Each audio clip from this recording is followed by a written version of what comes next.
Okay, hello everyone. I'm here today with Dustin Miller, PolyInnovator. It's great talking to you, Dustin. Hello. So the first, the sentence that stuck in my mind in terms of how I should introduce you is that you are documenting your journey towards becoming a polymath. Tell us more about that. Yeah, it's interesting because I haven't actually used that phrase or that sentence for a hot minute. When I started out my journey, it was because of my self-education endeavor called the do-it-yourself degree, now modular degree. And this whole idea of just creating your own education, that's what I felt like I needed to document, because I thought, okay, if I'm creating my own education, taking all these courses online and books and audiobooks, podcasts, whatever, I needed to find some way to show that I knew that knowledge. And so some of the first videos on my channel are like me talking about my semesters and how I organized it. And eventually I realized too that there was other topics I wanted to go into, and I've always known that there's other areas I want to be in. And so I kind of created this phase-like system for PolyInnovator, my personal brand. And that phases is what I wanted to document, the journey to completion of those phases, or at the very least, just me working on those phases of my life, if you will. Yeah, that's cool. I'm very interested in the whole documenting your process things. One term I like is the build in public phraseology. So in my mind, there are a few advantages for this, but what advantages did you have in mind, and how did it pan out, this whole document? Well, the whole document over create thing is a Gary Vee concept. He's the one that really popularized it, and he talks about documenting your journey because he always talks about creating a lot of content. In fact, he even kind of goes to say you should be creating 100 pieces of content a day. That could be tweets, it could be clips from this show, it could be the actual show itself. It didn't really matter how big the size of the content is. It's just creating that many pieces throughout an omni-channel presence. And doing that creation-wise is a lot harder than just repurposing or documenting. So he tries to convince people to document your journey, like share what you're doing throughout the day. So for example, I taught personal training this morning, and I probably wouldn't want to document that, but perhaps documenting my journey of teaching water aerobics or swim lessons, or like maybe right before my class or right before my client meeting, I could be like, hey, I'm going to teach this client this way. Here's what I'm doing. And that's kind of a unique way of sharing my work and sharing my life. I should probably do that, honestly. Okay. While you were sharing your progress, what kind of feedback did you get from people? Feedback wise, I don't know. It's one of those things where some people were already doing similar things. So this whole modular degree concept I'm building out, I'm working on the template and the prototype, but the actual journey that I followed was been a little bit more just like, okay, I'm organizing my learning and I'm sharing my progress as best I can. And people have come up to me and they're like, this is exactly what I want to do. I don't want to go to college. I want to have my own alternative. So that's kind of the feedback I've been getting on that. But it's interesting. Even before I started doing it, there was people who like Scott Young, who did his MIT challenge, where he did like a 4-year MIT degree in 1 year by doing it himself. There was also Jonathan Haber, who did his own philosophy degree, or Lori Picard, who did no pay MBA, where she basically did an MBA through online courses. And so there's people who did it before me, but they were specialized. They were very niche. I wanted to do one that was polymathic and multidisciplinary. And I thought that was going to be the uniqueness of the modularity concept. Right. Let's talk a bit about schools. Let's talk a bit about content creation versus content repurposing. Sorry if I'm not sure if I got it right, but did you say that content creation is more difficult than repurposing?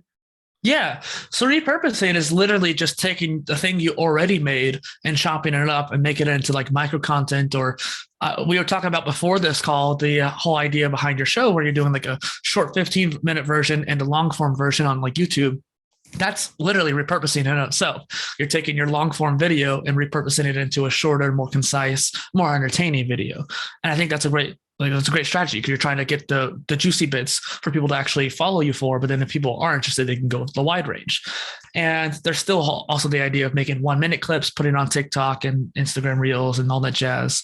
But there's also the idea of creating. Like creating content is coming from nothing. You are taking a concept that you are interested in and writing a video, or like writing a blog post or making a video, or voicing out a podcast, or doing all three, which is what I try to do, is all three in my Omni content series. But it's one of those things where you're creating something out of nothing, whereas repurposing, you're just transfiguring, transmorphizing, whatever the word you want to do, alchemy almost, if you will.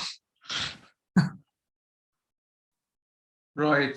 Okay, so I'll tell you what's going on in my journey, or in terms of content creation versus content repurposing and strategy and distribution and all of that stuff.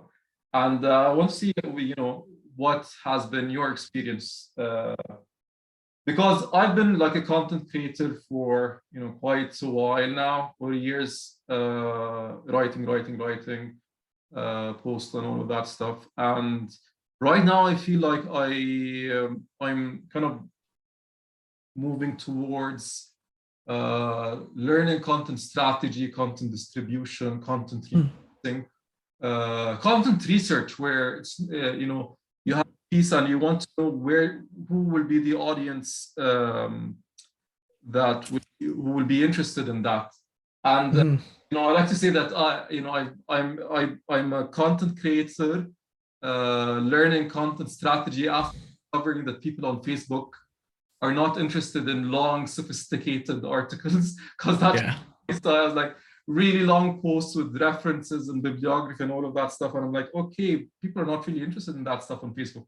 So, it was just this realization that it's not just about how much effort you put into your content. It's really understanding your audience and customizing your content for them. So yeah, walk me about, did you have a similar journey, a different journey, in reverse?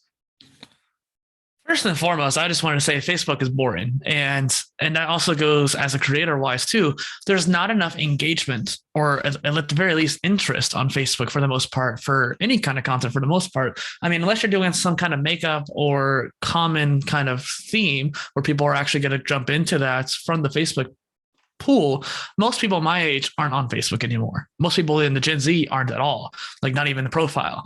And so for a lot of advanced concepts or interesting concepts, you're going to find them more for especially your styles, like definitely LinkedIn. So knowing the context of your audience and knowing what they're interested in, and knowing that even the same person. So if I follow you on a few different channels, I don't remember exactly which ones, but I know that I see you on LinkedIn all the time.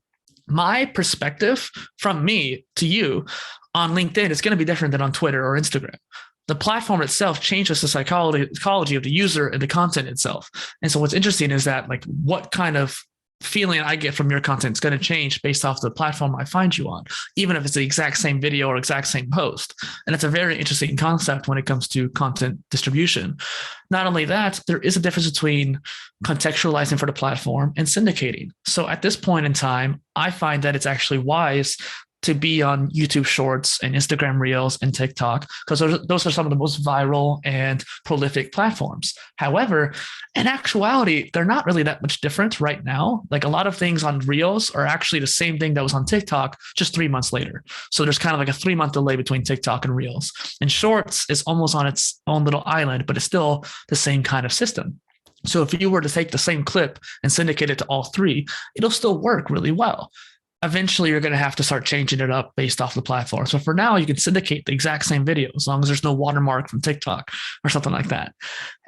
But if you were to try to take the same post and put it on LinkedIn or Facebook, the context is going to be too different and it doesn't really work. I don't really personally care about Facebook anymore, so I'll probably share the same thing too there. But if I were to take the same post from Facebook to YouTube, I would change it based off of my audience. And Twitter obviously just has to be shorter. So you usually have to chop it down and make it fit for the character limit. So it's interesting how each platform has its own essence. Right. Okay, because I was intrigued by that you mentioned Gary Vee, and this emphasis on creating content. And I witnessed that. I've seen a lot of this emphasis on creating content. But lately I've, you know, I don't know if you know Ross Simmons from the Foundation Marketing. He has posted the ideas that people are emphasizing content creation too much, and we should focus more on content repurposing and distribution. Is create once and distribute forever. And I'm like, when I you know, like first heard this, I'm like, oh yeah, that makes a lot of sense. And I don't know, it was just like kind of refreshing to see somebody who's emphasizing, who was de-emphasizing content creation. I mean, Yeah. as a content creator, but like, I really don't think it's just about just post. Yeah. It's not. Yeah. So Ross is actually, he's just disseminating what he's heard from other people for the most part. Like I think I know who you're talking about, and he's a really cool guy. And I'm not saying anything about him or at all per se, but he wasn't the first one to say anything like that. And I mean, Gary Vee, he wasn't the first one to say it. In fact, the whole idea of content repurposing has been around for hundreds of years. I mean, if you think about like the newspaper and stuff like that, we'll take the same thing from TV or like if you're for example, TV ads back in the 80s, they would make an ad for a movie. All you're doing is taking that long form movie, taking some of the most highlighted shots, making it into an ad. That's content repurposing back in the 80s, right? That's been around for a long time. The concept is not new, but a lot of people just don't think about it. I follow a lot of the content repurposing gurus or like tech creators out there. So like Hanny Mora or Content 10X or even like Chopcast. Like I follow a lot of the companies and the people who make those companies. So I see it a lot in my feed personally, but I know for a fact that like Neil Patel, Gary Vee, Ross, Tim Denny, like a lot of these creators, they talk about repurposing a lot too. And I'm trying to talk a lot about it too, because it's one of those things is how you go about it is key. And you said something there where the idea of like, taking taking one thing and posting it over and over and over again, that's kind of scummy if you do it too much. There's a certain limit, and knowing what that limit is based off of a few different factors: who you are, and if people like you enough, how good is that content, and is it evergreen? And it's like, even if it's a really great piece, if it's contextualized to a certain time period, like if we just talked about COVID a whole bunch and just literally was only talking about 2020, that's a very time-centric topic. But if we're talking about how change happened during the quarantine, that's something that can be applied to a lot of different areas. And so there's certain episodes I made on my show where it's like, hey, we're talking about the quarantine a lot, but the concepts we are talking about were applicable to any time period. And so there's the evergreen versus situational. Right. And curious, when you're writing or creating content, do you have like a persona in mind, or write for yourself? That's a very great question. I hate that concept of personas. I know how important they are, and I know that they are very useful when you're writing. And I mean, I probably do in a manner of speaking, but I'm not going to sit there and write out a freaking resume of a person who's like my persona. I've tried doing it multiple times over the years. And if I'm trying to sell a product, I might try to do that a little bit more so. But right now I'm just trying to create content. And since my umbrella is polymathy, there's a whole idea behind, there's a lot of different topics I'm going to talk about. So the person that I'm trying to target isn't necessarily one demographic or one skill set or one area of knowledge. It's going to be someone who's trying to be interested in multiple areas and trying to bridge those together. It's almost too like, you make a persona based off of the ocean you want to be in, the whole blue ocean versus red ocean. Are you familiar? Okay. So you'd make that persona based off of like the blue ocean that you're in. I guess you could say that my persona is just a bigger ocean. And since it's a wider range of people, it's also more narrow because it has to be someone who's multidisciplinary, which is common because multidisciplinary is a common thing, I would say. But realizing it and using that aspect of your life, I think is not so common. So there's a difference between like, what's the word? People who are just multidisciplinary by nature and people who are multidisciplinary by like, I want to actively do something about that. Like you and I are actively trying to do something about our multidisciplinariness. Right. This touches on a conversation that I had, like, I don't know, 2 weeks ago, which is that my audience, okay, sometimes you have an easy kind of target demographic that somebody can describe, like 45 years old to 50 years old, Caucasian, living from in Britain or something like that. That's very specific, right? But when I'm talking about my audience, their traits are very, it's kind of not nebulous, just hard to or broad in that sense. Like one of the examples, like for me, I'm targeting a person who understands that there are no white and black answers to complicated questions. So when you're targeting an audience like this, it becomes more difficult. Yeah, I think we're on the same wavelength there, because it's literally kind of the same for me too, where it's too broad. It's not necessarily black and white. It's in that gray area, and some things are going to stick with some people, some things are not, and you have to accept that as a creator, I think. So I'm curious, like what kind of person do you think, just looking at your past, can you describe in terms of traits or interests, not interests, let's say traits, who would be interested in your content?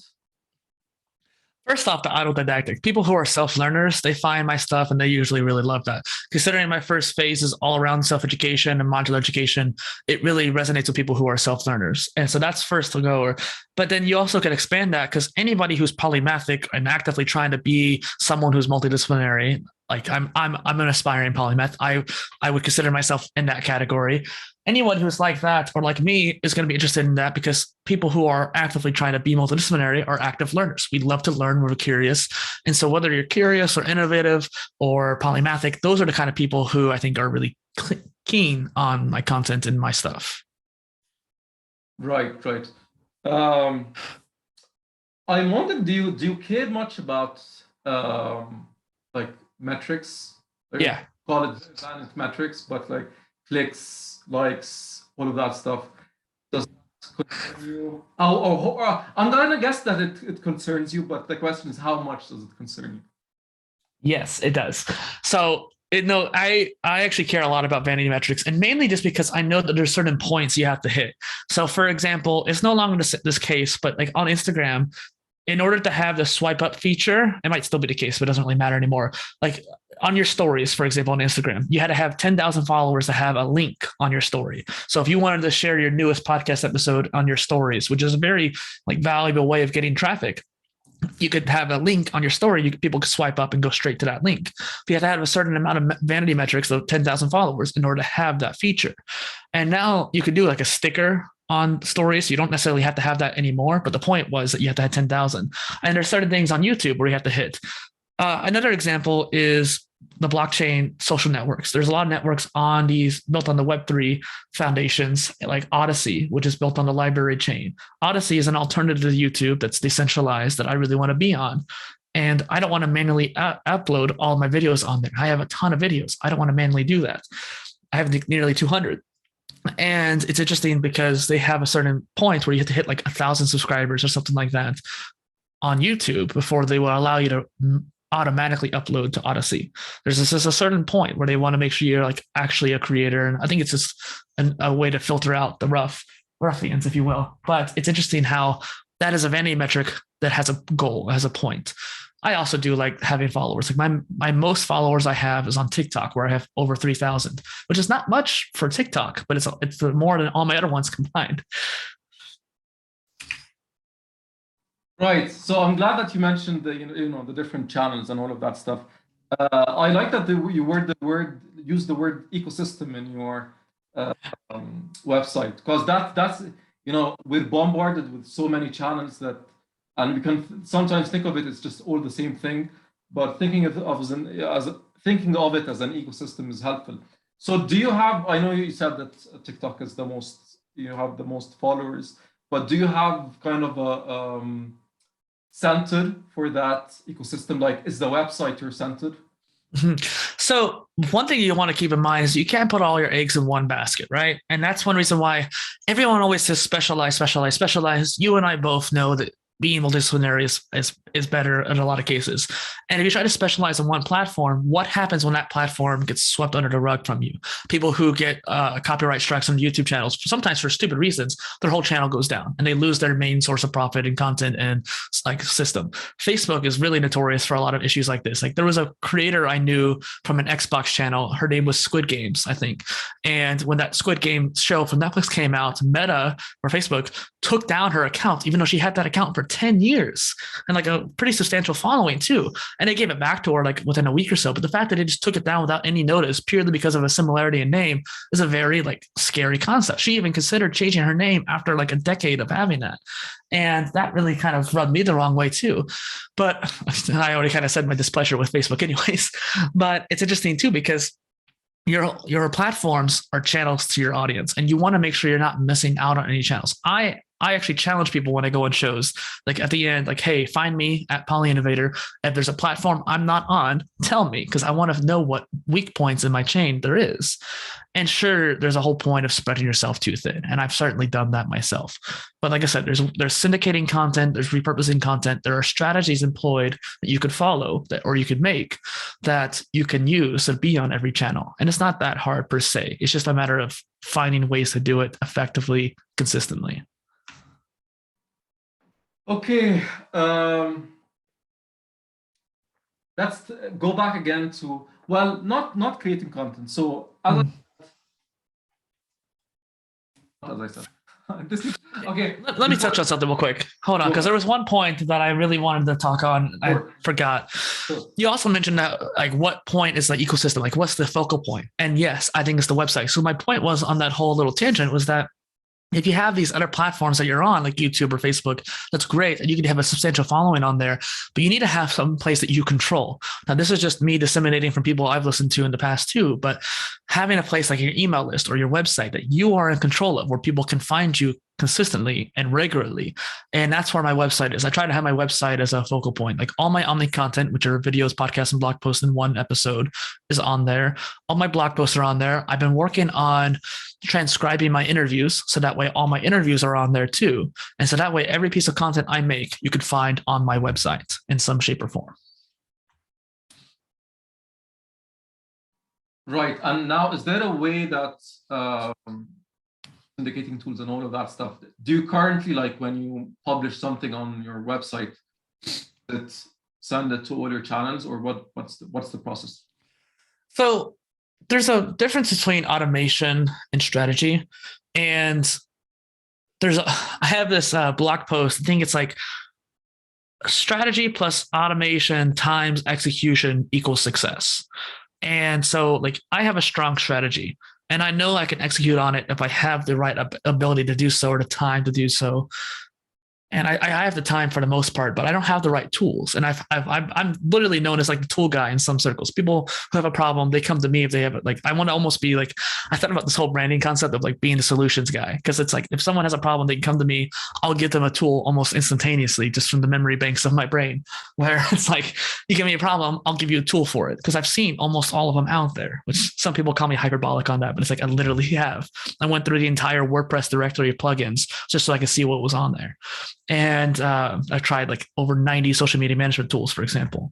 And so there's not a way to automatically do it, but I do have some automations in place so that like if I make a new blog post or podcast or video, I can automatically make a post to Twitter or Facebook and LinkedIn that say like, hey, there's a new post out, you should check it out, just so I can get that part out of the way. Talk to me more about your, you said that you said that you're the, despite being the tools guy, for your own problem, you still don't have the tools. Elaborate. Yeah. Honestly, I think part of it's just pickiness. So like I said, I tried over 90 social media management tools. A lot of them didn't do what I wanted, but some of them did do some of it. It's like part of it's also just income too. I don't have enough income coming in to pay for CoSchedule, for example. CoSchedule came close to what I wanted, but it's like so pricey for what it's worth. And this is not usually worth it in the long run. And there was other tools out there that do some similar things. Like I really like Deliver It, but the whole UI of it was very clunky and it aged poorly. And so it's usability of these tools is kind of the problem too. And so I thought about literally just making my own omni-channel like social media content system, so to speak. I called it like the Omni Content CMS because it's one of those things where being able to disseminate content across platforms and syndicate it, let alone over time. So you said something earlier over and over and over again. That is something I actually very much agree with, because if you have evergreen content and content that lasts a long time, you want to share it more than once, but you're often going to forget. And so I had this kind of concept I talked a lot about that no tool seems to be able to do effectively, even Missing Letter, which kind of does it, is like you have your post, right? You have this really awesome blog post you made that's timeless. It doesn't really matter when you read it. You share it the day of. You might even share it the day later. And ideally, if you do it a day later, you do it at the opposite side of the day. So the first day in the morning, second day in the evening, or vice versa. Then you share it a week later, then a month later, then 6 months later, then a year later. And having that automation set up just doesn't really work in any current tool. I tried doing a 20-step Zap in Zapier or Zapier, whatever, how do you want to say it? I did 20 different steps on there to try to get this to work. It failed after like the third step, but like it's one of those things where it was a limitation of the tool, not what I'm trying to do. And it's something that's kind of common. People do this, they just do it manually. And I don't have the patience at the rate of content I create to be doing it manually.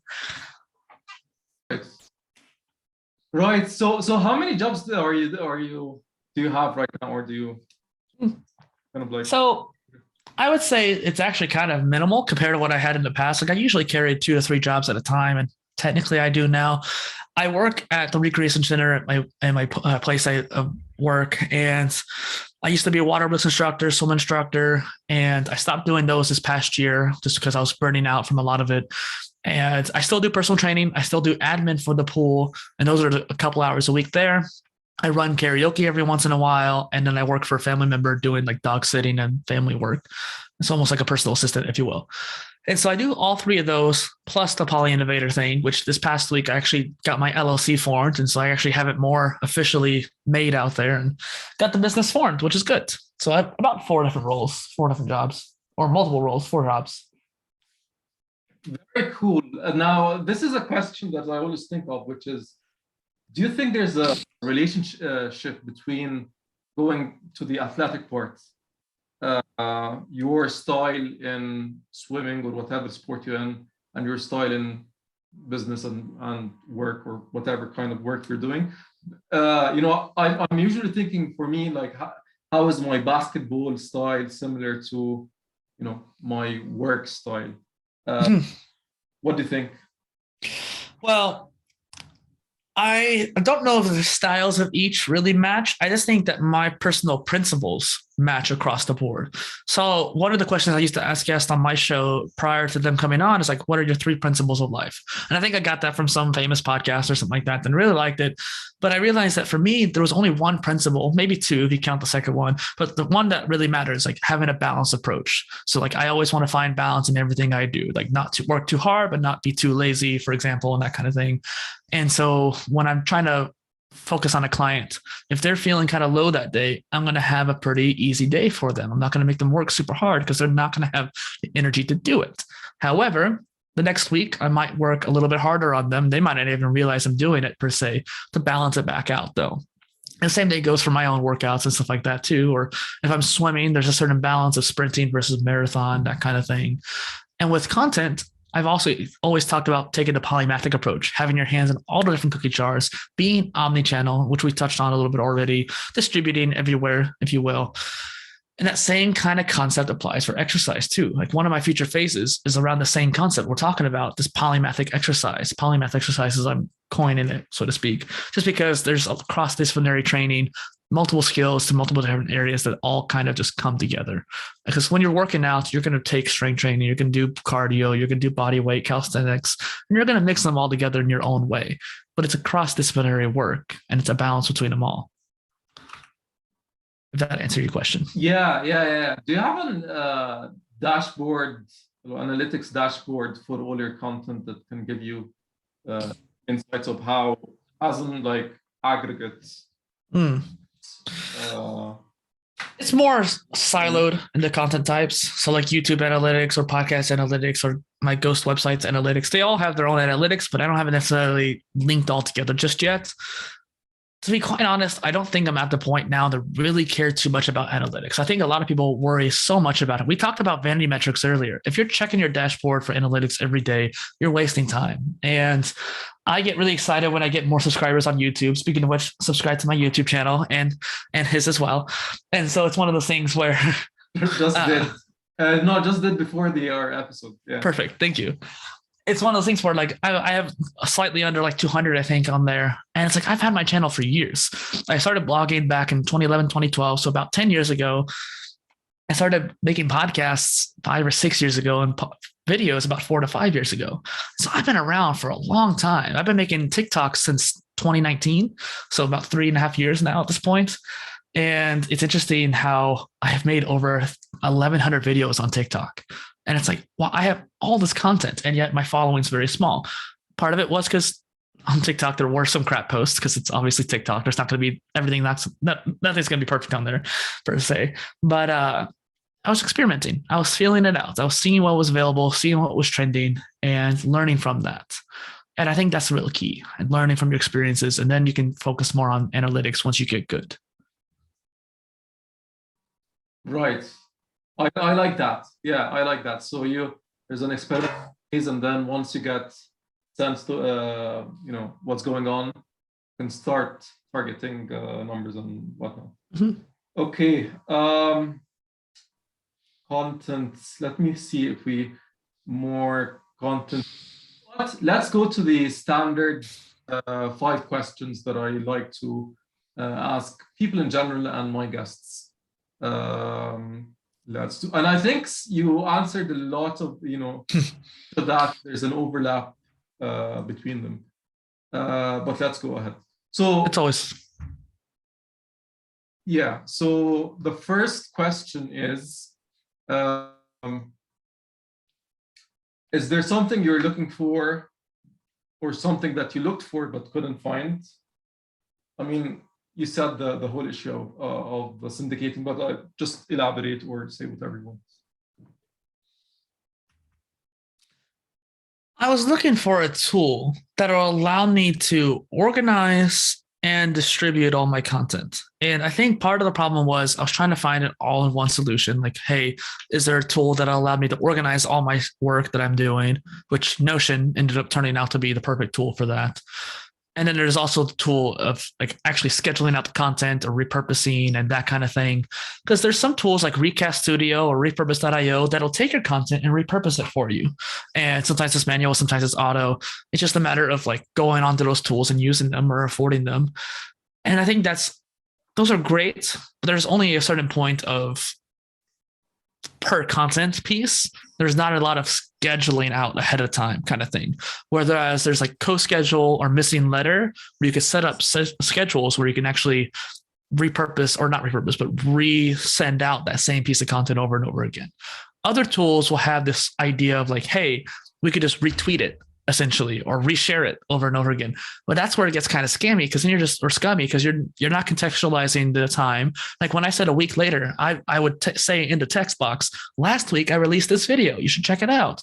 Or a month ago, like, hey, about a month ago I sent this out, you should probably check it out just in case you missed it.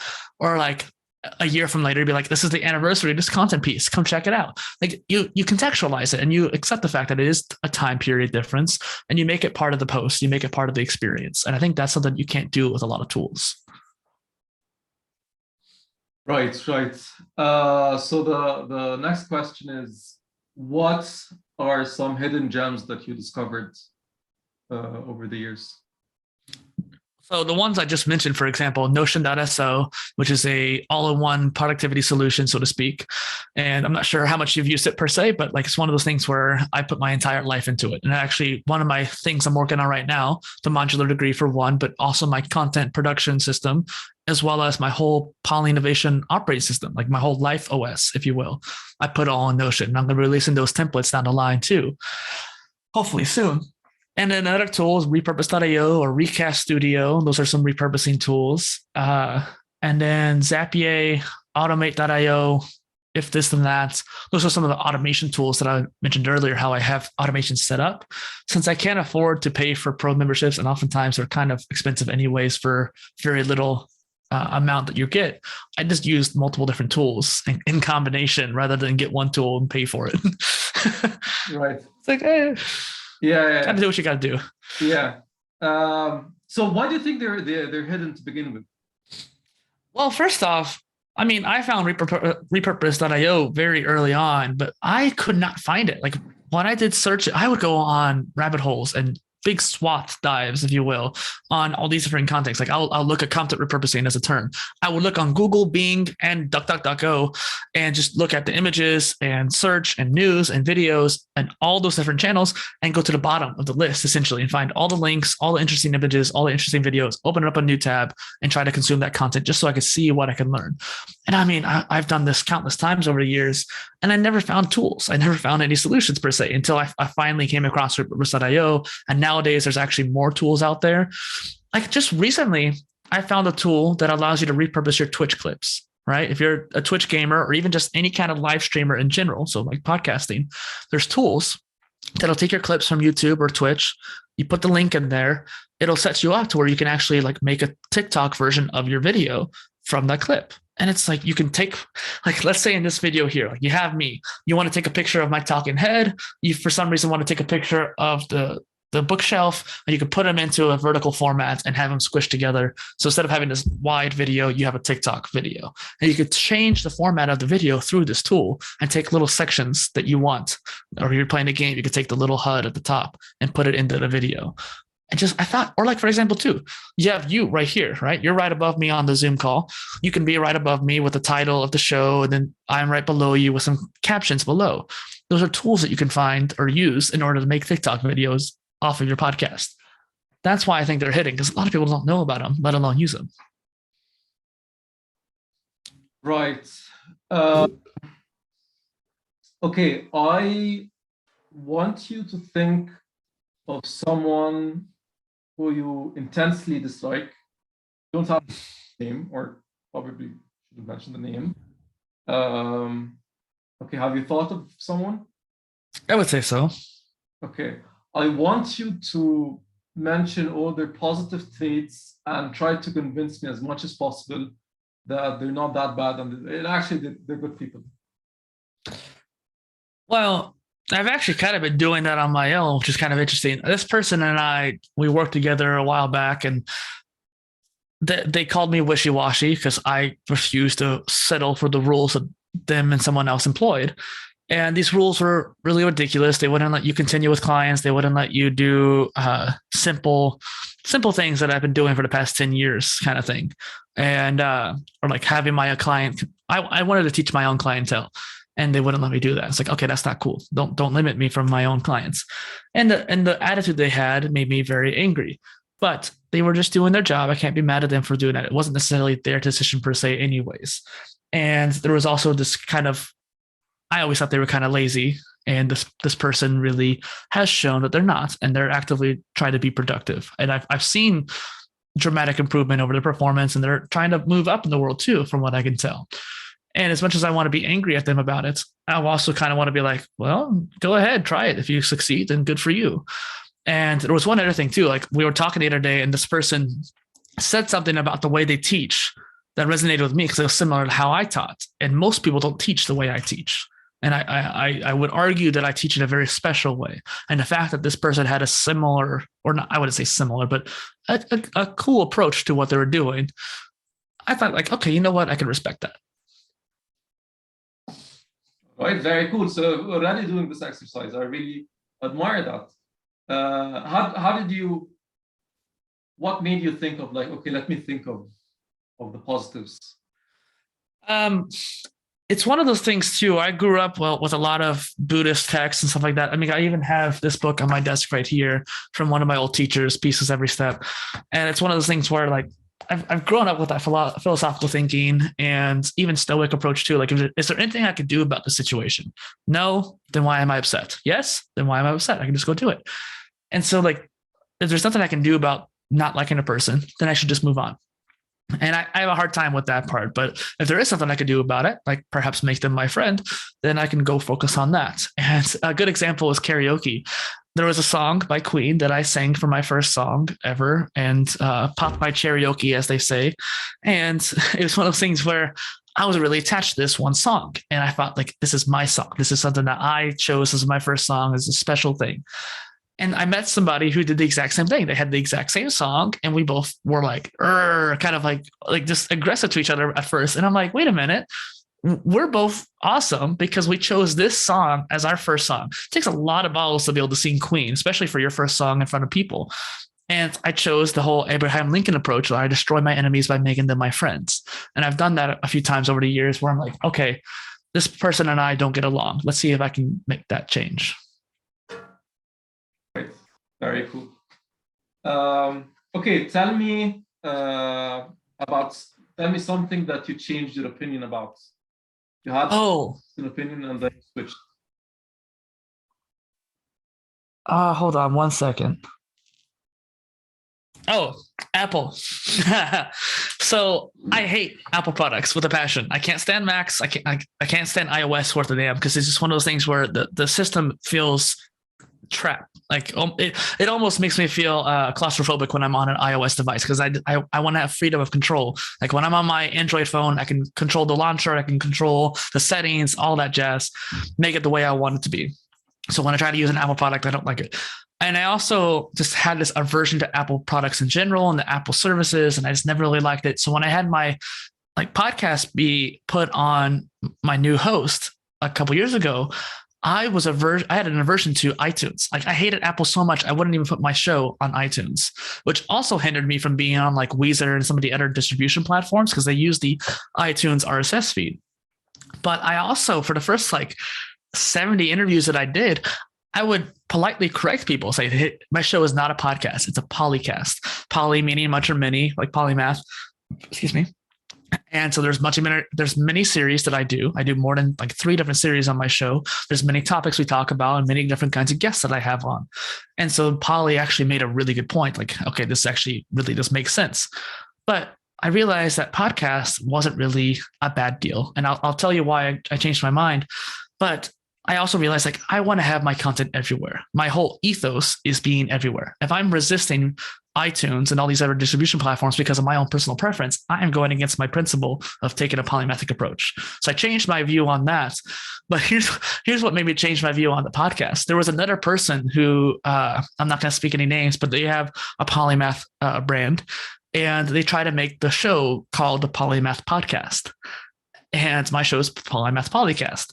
And so immediately I saw red flags of SEO right there. People are going to try to find theirs. When they find me, they're going to try to find me and they find theirs. I reached out to this person. This person basically ignored me and just didn't respond at all. And I'm like, hey, my show came out 3 years ago. I was here first. It was 2017 where some of my first content came out.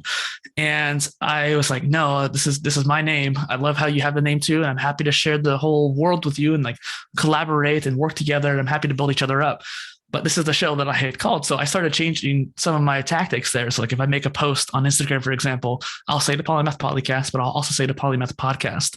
And so that way when SEO comes up for the Polymath Podcast, my show pops up. It's a little bit of competitiveness there, but it's also one of those things where it's no, the sassiness came out, if you will. Right. But I changed my opinion. Yeah. Okay, we're done with the standard. Okay, I have to ask you: do you get any feedback on the way you communicate? I have something in mind. There's a very interesting speech pattern that I think you have, but I'm interested if somebody else told you about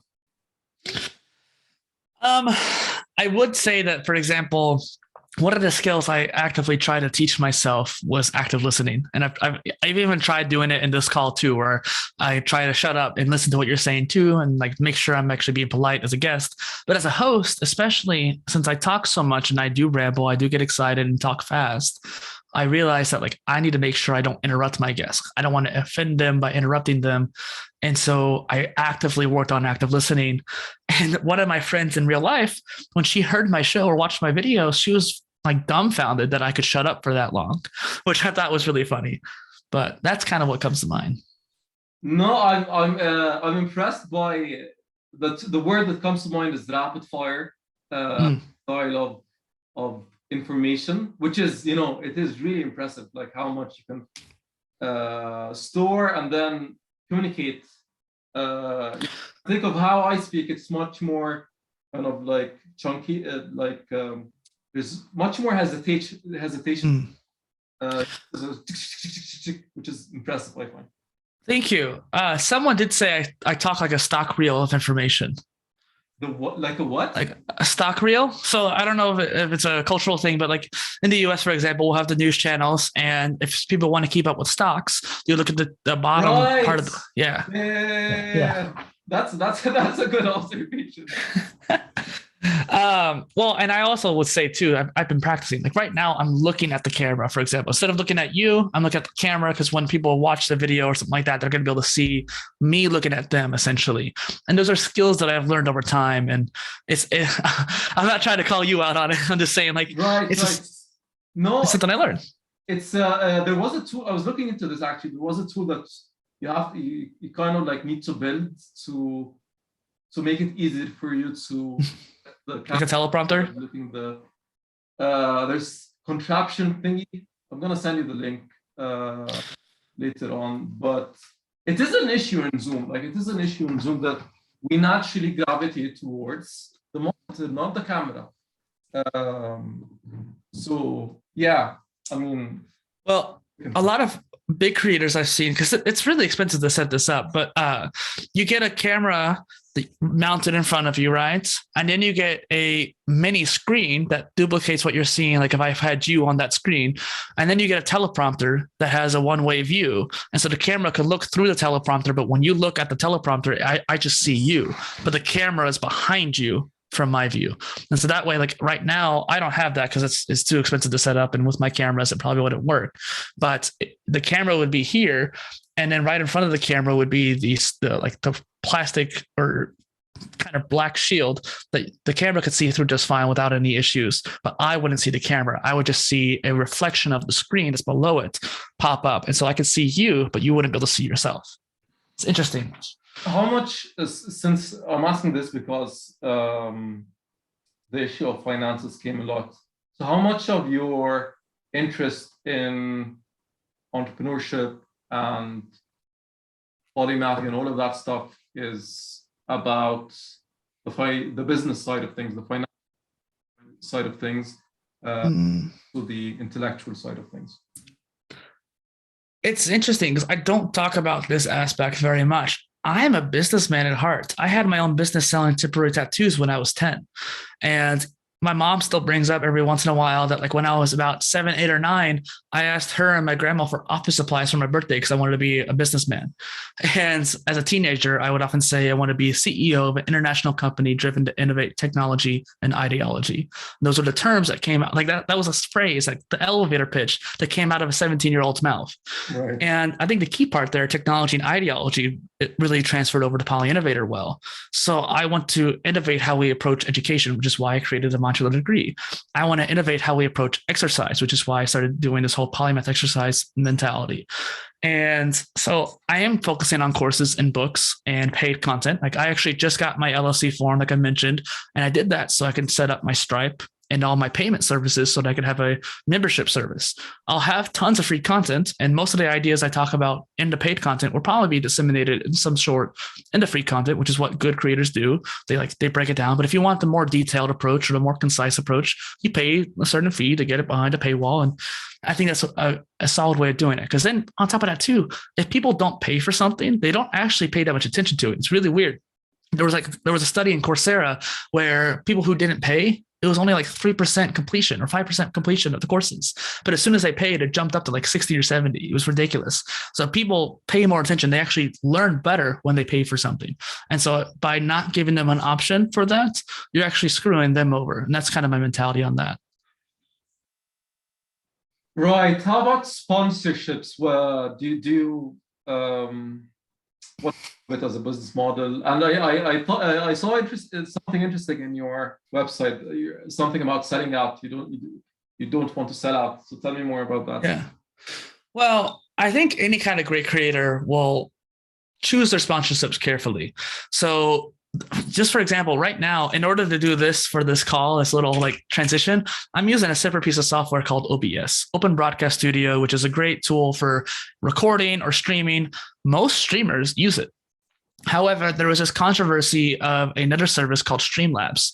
Streamlabs basically took the tool. Open Broadcast Studio is an open source project. You can use it in your own way and that kind of thing. If you want to tweak it, you can. And Streamlabs literally messaged OBS like, hey, we want to use your name. Is that okay?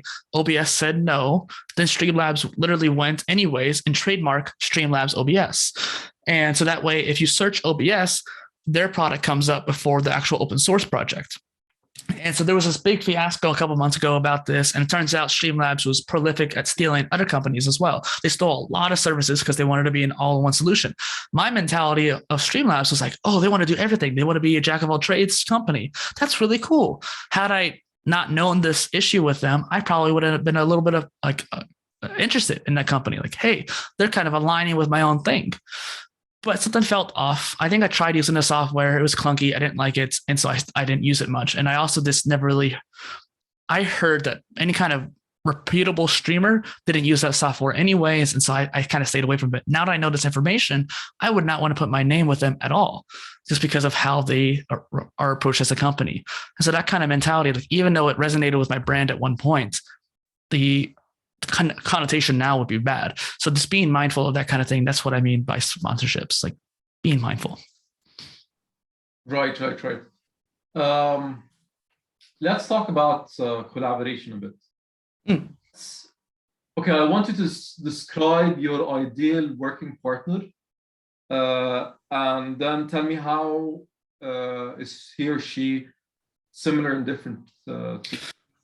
You cut out a little bit. The working what? Working partner?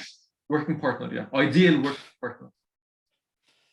In what way? For PolyInnovator or like day job or? Whatever context you want. I think the ideal partner would be someone who complements my weaknesses, but also perhaps overlaps with me a little bit too. Because I remember, I think it was someone on my show, or I was watching somebody, I think it was on my show though, they're talking about how they found a co-founder for their company. And the co-founder and them had similar skills. So if there was like an issue that needed to be solved, either one of them could solve it. It wasn't relying on just one. And sometimes that actually come into play where they both wanted to work on that task and only one of them needed to, and they wanted to avoid a different task. And so there's conflicts in that regard, but they ended up working things out and figured it out anyways. And so I think that kind of is a great example of like, hey, find someone who has different skills than you. Like, as much as I'm a techie, I can't code an app like to save my life. I've tried. I tried using Bubble even, so no code apps, and I just can't do it. Like I need to get like a techie to help me bring that out. But I could market the hell out of it, and I could totally find a way to maybe even get it like funded if I really talk to like angel investors and that kind of thing. I feel like I could have that performance on stage or for a presentation because I've learned those skills. Like even right now, I'm using my hands to describe my idea. Whereas a tech co-founder may not be as comfortable in front of a camera or in front of a person. So finding someone who complements but also meshes a little bit. Okay, and this is how you're different, how you complement each other, but where is the kind of overlap that you need to have? I mean, for one, I think for me in particular, I would need someone who's multidisciplinary. If I was talking to a specialist, I don't know if that would work out too well just because of how divergent my interest is and how divergent PolyInnovator is. And I'm kind of thinking in the context of someone helping me build up PolyInnovator or building up a brand built off of that per se. But I think someone will have to be someone who's like multidisciplinary and some of those skills that they have. Like, let's say we both have 4 skills, right? 2 of our skills should probably overlap. Okay. My impression of you is that whenever there's something new, your initial reaction is, let me learn how to do it. Is that correct? Oh, for sure. A good example is like the metaverse and NFTs. I've actually spent a lot of time over the years learning about blockchain and cryptocurrency, and I spent a lot of time learning about blockchain social media platforms too, which is kind of the future of Web3. But now we're hearing a lot about NFTs, and I was like, you know what? I know what they are, but I don't know enough about them. I don't know what's going on in the world of those. And so there was one weekend, like a couple months ago, I think at the end of November or something like that, where I just devoured over the course of like 3 days countless articles, countless videos, countless podcasts around NFTs, metaverse, and cryptocurrency, and even blockchain again too, just as a refresher. And I learned so much, and I spent so much time learning that weekend that I immediately made like a 6,000 word blog post off of it. And I finding a way to not only document my journey learning that per se, but also like trying to remember what I learned too. By writing it down, I'm helping myself remember what I learned as well. And I think that was kind of key. But it just happened like that. Like I had no control over it. Like as soon as it happened, I went deep into it. Right. So the question is, what's your kind of cue, or when do you say, actually, this is something that is better outsourced, or somebody, it's better for me to collaborate with someone rather than do it myself? Considering how early on I am, like I've been creating content for a long time, like I said, but in the long grand scheme of things, I'm still pretty early on in the journey. And since I can't afford to delegate too much, I'll have to find someone to collaborate with, I think, at first. So I've been trying to find like a techie, someone who could help me edit, or someone who could help me build out any kind of like Python scripts or automations in the background, that kind of thing. So I think that's probably the first person I would try to collaborate with. So I'm good at editing. I can make a video look pretty good. I can add some saturation to it and like color correct it a little bit and make sure the cuts are on the timeline are pretty good and like transition well. Like one of my latest interviews I did, I had to cut a decent chunk of the interview and due to the request of the person, and like it should have messed up the flow of the interview, but I was able to edit it well enough to where it's flowed completely through. And it's basically seamless. And that's a skill. However, I have wasted so much time over the past couple of years editing these interviews. If had I just delegated, I would have known that content repurpose, transcribe, do a whole lot more marketing, that kind of thing. And so just because I'm good at something doesn't mean I should be doing it. Because it's one of the hardest process for me too. I can't stand editing sometimes. Well, that's what I wanted to ask you. I remember you said that you hated that in one of your posts. Why do you hate it so much? Or why do you hate it? It just takes a lot. Like, for example, I mentioned about my show earlier too, that like I want to have topics that are wide ranging. I want to talk about people's hobbies, their jobs, their previous jobs, their life. I want to get into the whole multidisciplinary aspect of their life. That's a long form episode. It has to be long in order to get into all those topics. And doing so, I'm recording for a long time, but I go out of my way for the research phase. Like I go deep into their blogs. I'll sometimes read their entire blog if it's short enough, or watch their entire channel of videos. Or there was one guest who in particular didn't have as much content, but he had been on like 40 podcasts. And I watched maybe 27, 30 of those podcasts. Wow. And I was trying to find what questions he had already been asked in order to make sure I could ask different questions. So you could have a unique experience and not be like just sitting there answering the same dang thing over and over and over again. And so that was kind of the interesting thing, where a lot of the times I would go out of my way to do those things, but I would make amazing questions. That's the point. I would get questions that are unique, people wouldn't expect. I went so far down someone's Instagram feed that when I asked him a question about his hero, the only way I would have known anything about his hero is from that one Instagram post from like 3 years ago. And that's just how I do things. I enjoy that process. I'm sorry, I'm rambling here, but I enjoy the research process and I enjoy the interviewing process. Like this whole interview so far, I think is really great. I'm rambling a lot. I'm talking a lot, but the topics you're asking me are something I know a lot about, or at the very least could think about quickly, and it's coming out smoothly. I'm enjoying the interview process. But when it comes after this, the next step is editing. That's a process I'm like, I don't want to sit here for 2 or 3 hours editing this video. I'd rather get on to the next research phase or the next other part that's fun. Right. I've used the script. Descript? Yeah. Yeah, I like I said, I've known all the tools, and I actually might go back to, I might try them out a little bit more because I do need to transcribe more, but I use Riverside.fm for my interviews, and that has native quality. So Zoom and Skype, they shrink, they compress the video and audio, and so it can kind of make it a little bit more grainy or blurry, whereas Riverside just does the highest resolution possible, the highest quality audio possible, and then you just upload it at the end, and then you can download it from their backend. Descript is kind of, Descript is kind of similar in that regard, though, and they have really interesting repurposing and like obviously transcription tools. Right. Okay, let's talk about mixing the worlds, interdisciplinary stuff. I want you to think of, let's say you want to facilitate a conversation. You have the capability of facilitating a conversation between any two people in the world. Who would you choose? And what would you ask them? Like if I had the opportunity to interview two people or like set up, I don't understand the question too well. All right. Okay, set up conversation between two people. Okay. For one, someone who I really admire and I interviewed on my show is Dr. Merritt Moore. She is known as a quantum ballerina. She's a quantum physicist, but also a prolific ballerina.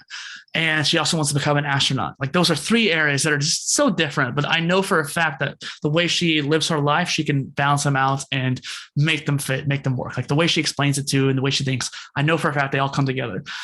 I think that finding a way to connect her with somebody who could help her with the astronaut like endeavor, or maybe someone who's at NASA, or maybe someone who's at SpaceX, like, or maybe Elon Musk, like literally get Elon Musk and Merritt Moore together. I think that would be really interesting, for example. And in fact, just a little tidbit, one of my future shows that I'm doing, I have sequel series for my show. The original one is like a long form, hour and a half on average, like interview, but then I'm going to have like a rapid fire round 2 polycast, which is like a 30-minute tops, like what's new with you. It might even be live streamed. It's short. I may not even edit it if it's live streamed, like a very short one. But the one after that is called a triple threat, where I'll have 2 people on at the same time, maybe even 3, and have them all kind of go at this multidisciplinary Socratic conversation, which I thought would be really cool. Very, very cool. I'd like to watch that. You, me, and Perry should have an interview one day too, or like some kind of talk. Sign me up. Yeah. Yeah. I still need to have you on my show though.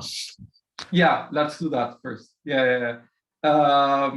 Let's take a break. I need to go pee and get some water, please. Sure, yeah.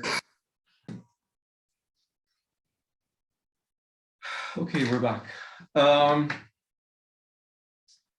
So tell me, what do you think you need at this moment in your career, your journey, to kind of move to the next level? I need to get my content out. So let me talk about my strategy, for example.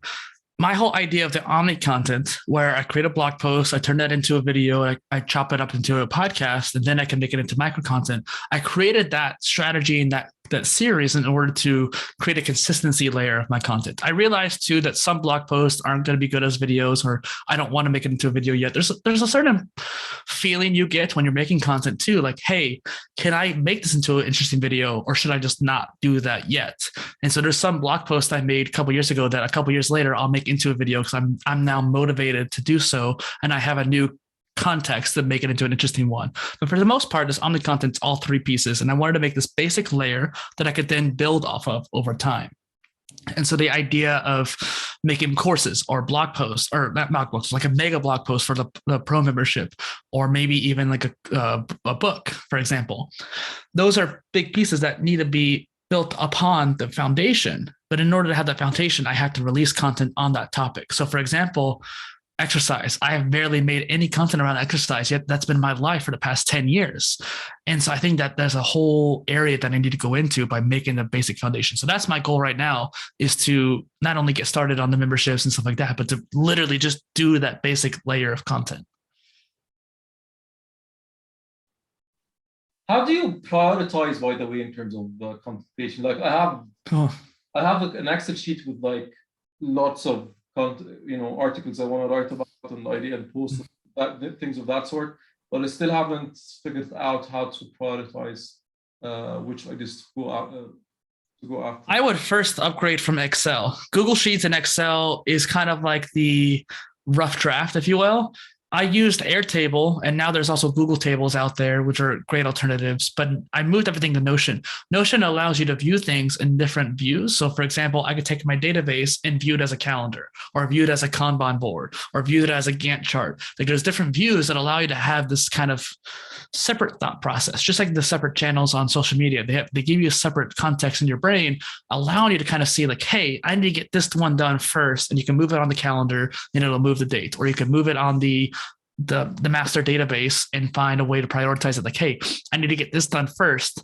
There's actually a way of doing a following thing. So in my master task database, I think I got this from Thomas Frank, or maybe August Bradley, one of the two, where you have a post or like a task you need to do, then you have a following task that doesn't activate until the first one's done. And so it's like a subtask, so to speak.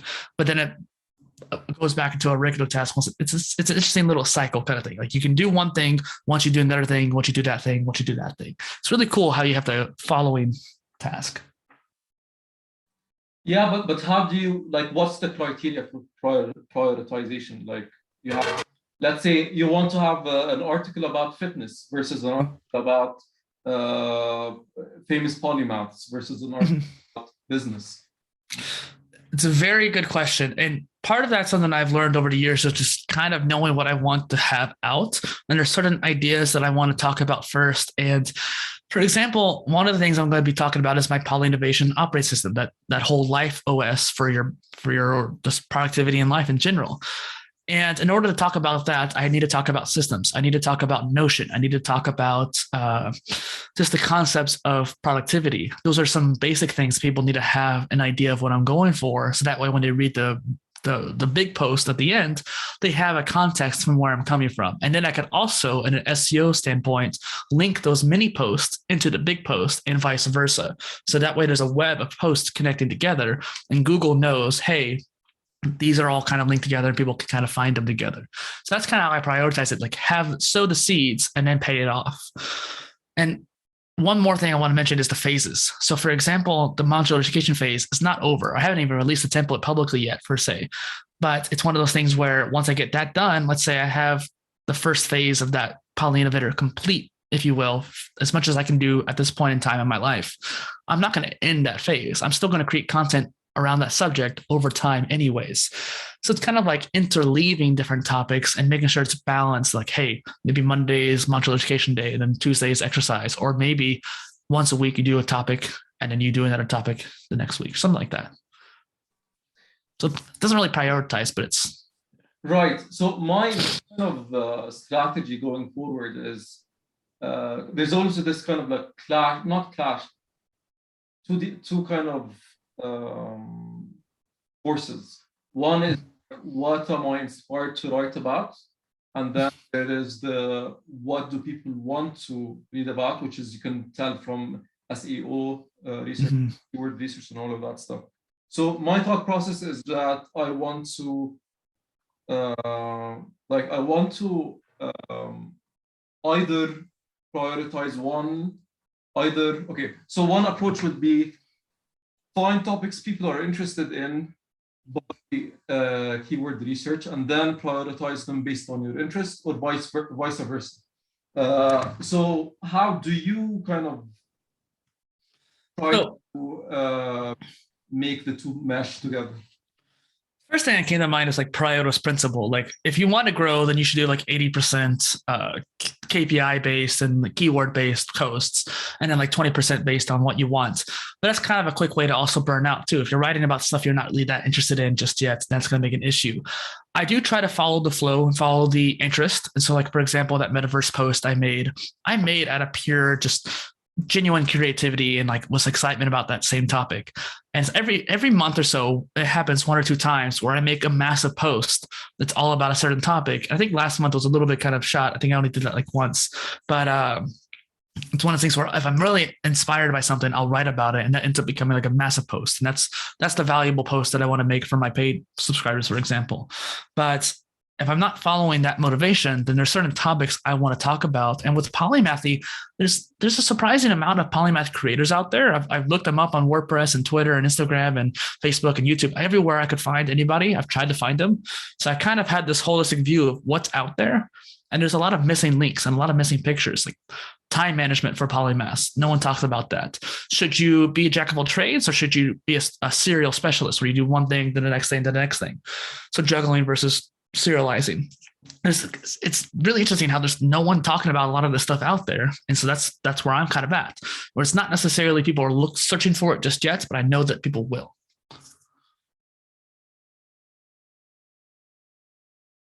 Right. It's a blue ocean, if you will. That's kind of where I'm prioritizing the stuff that I think is the bluest of the ocean parts. Right. Where no one's talking about it yet. Or very little at the very least. I'm thinking now of, I haven't really gone, in depth in terms of Notion. I tried more Obsidian and Rome and Rome research. Yeah. Not in depth, but I'm very interested in this concept. How was your experience with all these organizing tools, networking tools? So there's a difference between like a productivity tool and then like an idea meritocracy, like an idea organizing tool. So Rome and Obsidian are kind of their own thing. There are some plugins with Obsidian that make it a little bit more like Notion. And I think that too, they hold that power over Notion of connecting ideas and sentences and like little blocks that they have. I think that's very powerful. And if there's a way I could use it more, I even installed Obsidian. I really need to use it more.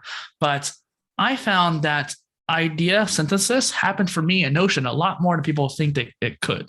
Because even though Notion doesn't necessarily have that system in place of connecting certain terms and ideas and hashtags, you can still connect databases and you still can connect like relations. And so, for example, in my master database, I have a relation to my content management database. So anytime I make a new content post, I can make a task for me to do it. Or if I make a resonance calendar of all the stuff that I care about. So that's something that Obsidian and Rome doesn't really do. If I wanted to save an article that you make and read it later on, but let's say you delete it after like a year, you're like, I don't want this anymore out there. I missed my chance for that article. There was an article I came back to about like writing epic content, right? It was a motivational post. And I love going back to it like every year. And the guy who wrote it deleted it. He like changed his website up and revamped his brand. And like, that's great, do you? But he deleted a post that I loved. And now I have no access to it anymore because all I had was a bookmark. In Notion, you can use the web clipper and save it into a database. And then it clips the article too. So you can actually have it in your Notion database and read it for future reference, or have that text available in Notion in case you want to reference it, maybe in a call out or something like that. So there is ways of doing that same network, but it's a little bit more manual in Notion. Think of it like Lego blocks. You have to build it out, but you can do a lot of cool things with it. Yeah, the reason I kind of lumped them together is this is something that I actually wrote a post on one of the forums a few days ago, is that I find it, and I wonder if you struggle with this as well. Lots of times I struggle between should I put this item as a concept item or as an to-do action item. I don't think you're making it black and white. I want to interrupt just real quick because I think you're making it black and white where it has to be concept or action item when it could be both. And the beauty of Notion and beauty of Obsidian is that it's all about the slow burner. If you have an input, that's great. And then you have your output, but in the middle, there's a slow burner. And over time, you add more stuff to it. That's the beauty of Obsidian and Realm, where a lot of the stuff you put in there will eventually add to it automatically, or at the very least, you can do it more manually on there very easily compared to Notion. But in Notion too, I'll just have a list of stuff that I'll add to a document like, hey, this idea resonates with this. I'll link to a certain page. You can link to any page in Notion from anywhere. And so if I have a database, every line in my database is its own document, which is why I fell in love with Notion in the first place, because I hated having a Google Sheet with a separate Google Doc for every post, having two separate tools, it made me mad. And if I wanted to link to a certain page, inside that document, I can. And so that way, for example, I have a content template And every time I apply that template, I have a link to a page where I have a separate version of the template in case I wanted to see it. It's confusing, but like literally, I just wanted to have a separate link just in case I want to see it when I'm making that post, for example, a reference, if you will. Right. Okay, so I think this is the time for you to ask me a question. Yeah, if we keep going down Notion, that's a whole rabbit hole. Right. So my question was a little bit more on the macro. I still want to kind of get your motivation and your mindset on like, what is your ultimate goal? Like, what do you want to be like your magnum opus of your life? That's a big one. That's what I'm most interested in. I want to see where your brain leads to. Yeah, so I think that the mission that I formulated is the idea of hidden gems. So something that I noticed a lot is that there is a mismatch between the quality of an item and the amount of fame or attention it has. Mm-hmm. So lots of times I'm like, when I encounter a tool or a website or person, I'm like, oh my God, this is so amazing. Mm-hmm. Very few people know about it. And I have this kind of like, look at this. This is amazing. How talking about this is just like, look at this. So my kind of like grand vision is that I want to be able to collect these items and then shed light on them. So part of this is this podcast is that I want to there's two kind of like opposing things going on. One is like I want to talk to influencers so that I want to build the following so that at the end it will have a lot of following.